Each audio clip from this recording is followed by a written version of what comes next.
Hey, y'all. Welcome to Simple Conversations. This is KJ. Hey, and it's Alice. So pause us for a minute, grab you something to drink, come back, sit down, and be a part of this conversation. Because we have a lot to say. Welcome to Simple Conversations. Hey, y'all. Welcome back to Simple Conversations, where grace meets strength. Hey, Alice. Hey, KJ, how are you today? Good. How are you? I am good. Good. You look good.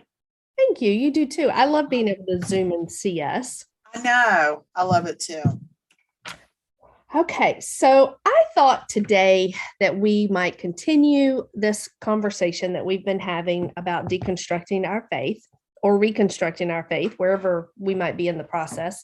I think some areas still deconstructing, some have been reconstructed, right? I agree.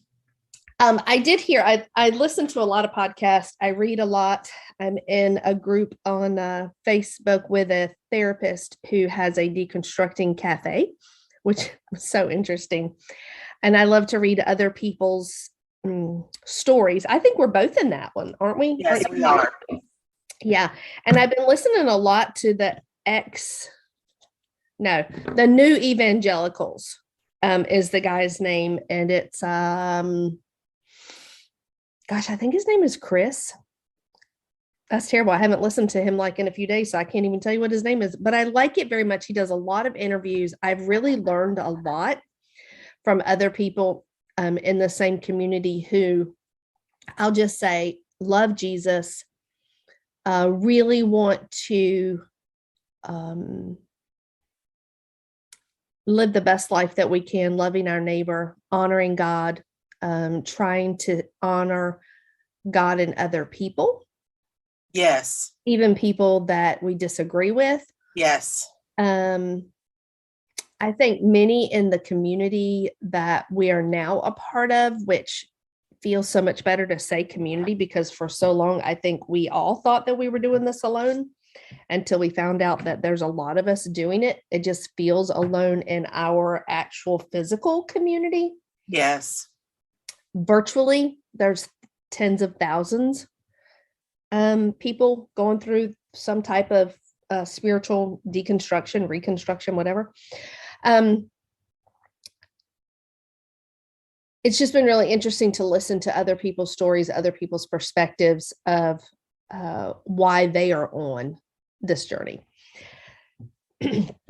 So, and I think our listeners have a heart for that as well. So I want to read one of the posts. I'm not going to mention any names. I just want to read this post, and I might read through some of the comments that were given to this young lady.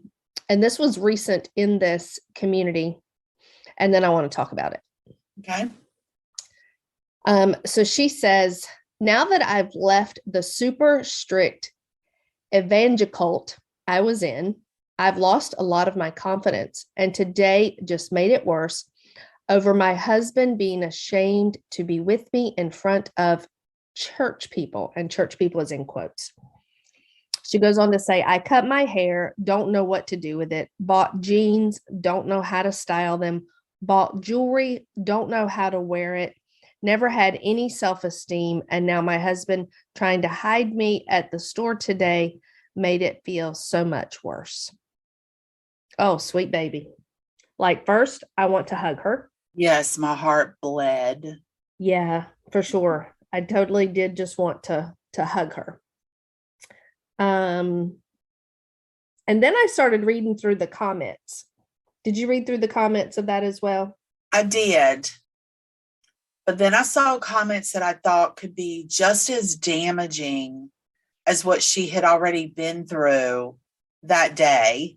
Right. Like, I don't ever love when someone says you deserve better when it comes to your spouse.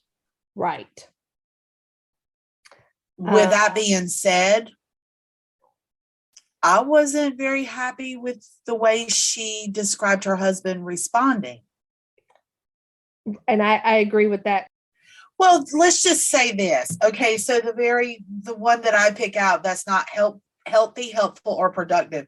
Oh, my husband would have been sleeping on the couch. I'm so sorry you're dealing with that. Right. Yes. Like, that's not healthy, helpful, or Uh, productive. And that's very damaging. For sure. One lady said, "This hurts my heart for you. You and I can relate. Oh, I know this feeling. Those toxic, hurtful people do not define you. There we go. You know that's hard to really understand right now, but you are beautiful. Mm-hmm. You wear those jeans, however makes you feel beautiful. You wear that jewelry, letting it sparkle like your eyes. You let your hair frame your amazing face, however it feels like doing that day. Your soul is amazing, and that is what will take over in time." That's healthy, helpful, and productive. Yeah.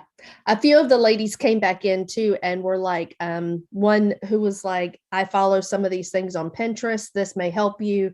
And it was like looks, like that you can look up a look and help you figure out how to accessorize and whatever. One of the ladies was a personal dresser for Yes. public figures. And she's like, I can help you with that. And she was like, oh, I don't have the money for that. And she's like, no, I'm not trying to sell you anything. Like, I will video help chat you. with you Yes. and help you personally. And I was like, that is so kind. I want to take the flip side of this because I was really trying to process this. Now, I will say too that somewhere down in the thread, someone says, I hope that you can go to couples therapy. And that was the one that I have right now. And she was, I see a therapist, but he's not open to couples therapy. Well, that hurts my feelings. That's not uncommon. For some reason, men often are opposed to, Tim and I do couples coaching, and for some reason, men are often opposed to that. It's like they have to, it means they're weak or something's wrong with them, or I don't know. In the military, one of the things that I used to tell the spouses when we would have them in a group is, I have found one of the best ways to get men in that community with that mindset to participate in personal growth, aside from professional growth, is as a leader, you are leading other men in that particular setting. I would say it would be predominantly men. That's who I talk to, the wives of these people. And what better way to lead them is for you to go get this education, whether you need it or not, so you have it in your pocket, because someone in your platoon or command is going to need that. So it was a great way for her to convince him that it was important. And hopefully the side benefit would be that he would actually apply some of the things. Sure. Yeah. Okay. All that being said, aside from that comment, because that did hurt my feelings, is I'm trying to process this couple. And, I'm totally going to make a lot of assumptions. Yes. For sure. Is they're young. She didn't mention anything about having children involved, which I think is really good that they're in this process and doing it before children, because that's helpful. And I think we all deconstruct differently. And I'm trying to think if he also was a part of a strict community, and based on her comment, new to wearing jeans meant that she was in a community that she was supposed to always be in a dress or a skirt. New to cutting her hair meant that they all have long hair and probably bobby pinned up or ponytailed up or whatever. Extremely modest. They didn't wear jewelry because jewelry is also new to her. So she is trying to find herself. Well, his appearance didn't need to change because his appearance was always accepted. Absolutely. So this is not a struggle he is particularly struggling with.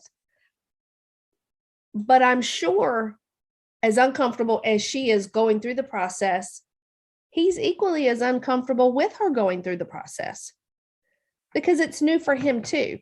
Yes. So on that level, I wanted to extend some understanding. And I do hope that he reads the comments that were said, both the sleep on the couch and the you're beautiful, this is hard comments. And I hope it helps him too.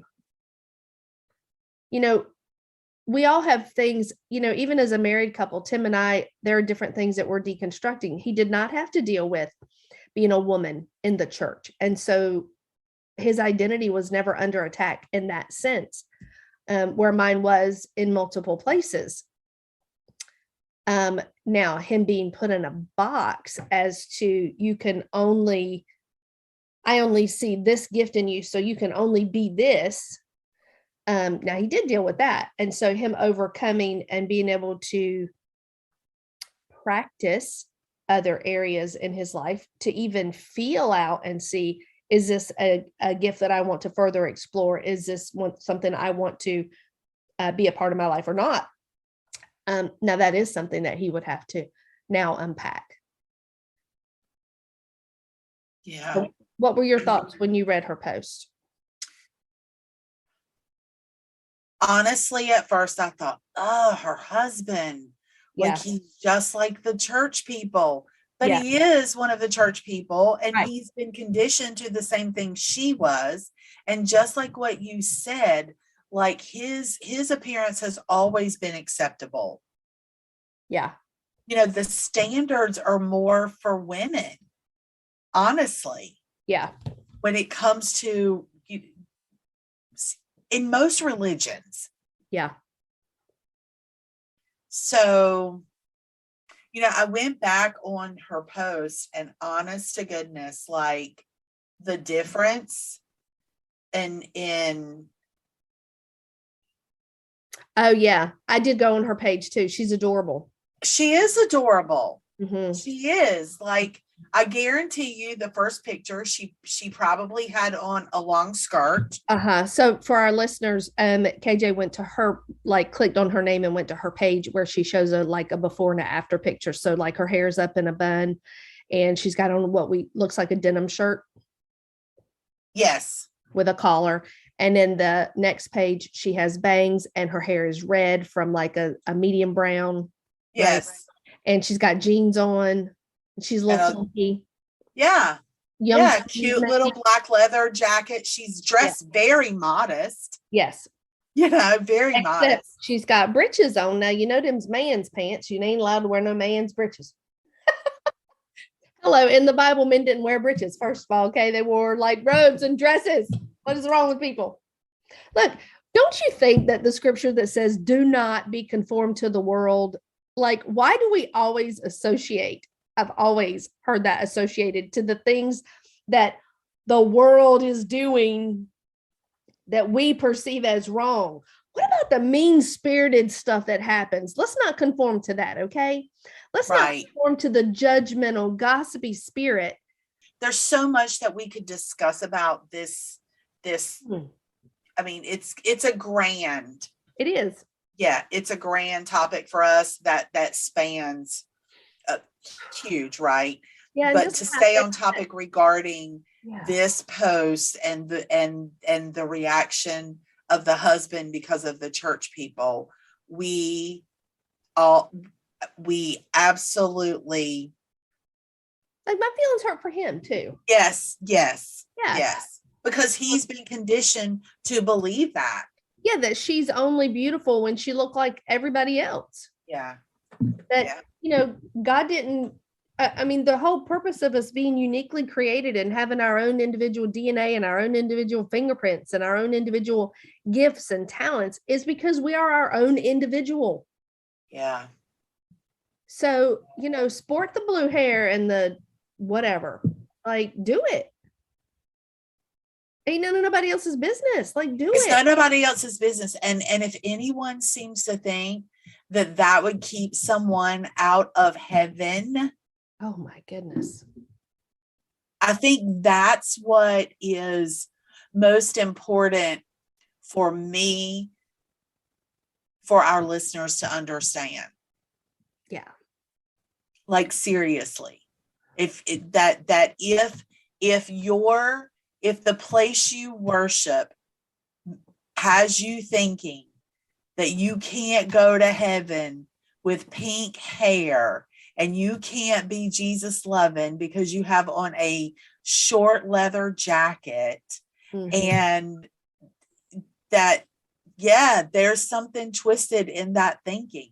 Yeah, because it is still my heart for you to know that anytime that you're a part of something that excludes someone else, that is not healthy, helpful, or productive, and in my opinion, a cult. Yeah. That's it. Yeah. Yeah. Yeah. Or we take on people like they're a project. I can accept you, but only because I think that you need to be fixed. Yeah. Yeah, I have a story about that. That's another whole podcast for Oh, sure. good. Then we'll do that one next month. Yeah. Make a note of that. We'll come back. Yeah. And look, it's so personal that I can tell the ins and outs of it. Like, I'm excited about sharing that story. Okay. Yeah. So, well, and for our listeners, if there are pieces of this deconstruction journey that you are on and you want us to talk about, or you want to come on and talk about it with us, we would love that so much. Yeah. But if there are things that you want us to touch on, or you want our thoughts on it, or what our experience has been, we would love to share that and break that down. Anything that we have already gone through that will help somebody, by all means, if I can help you from doing that, then I definitely want to do that. Yeah. And I do want to give credit to the group that we're discussing today is the Faith Deconstruction Group.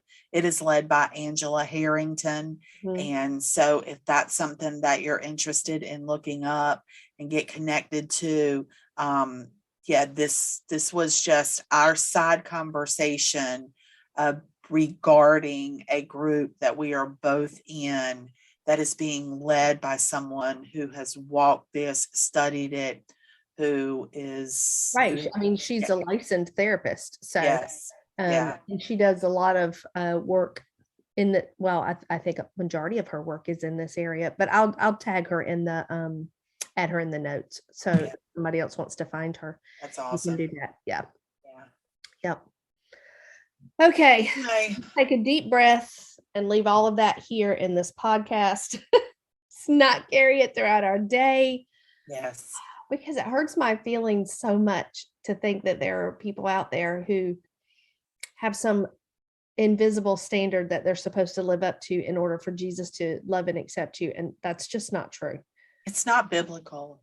It's just not true at all.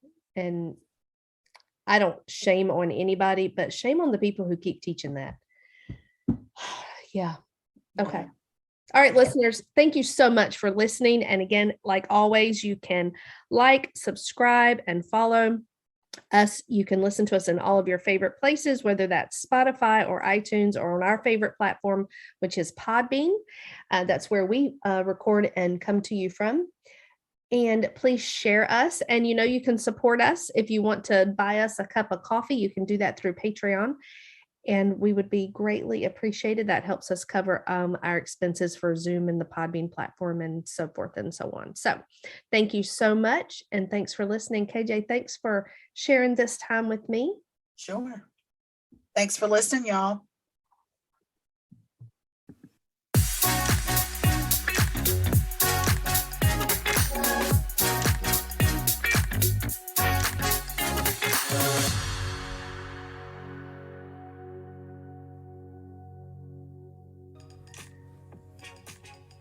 Hey, you guys, we just want to say thank you today. We want to thank our listeners and those of you that have subscribed to the Simple Conversations podcast. Friends, thanks.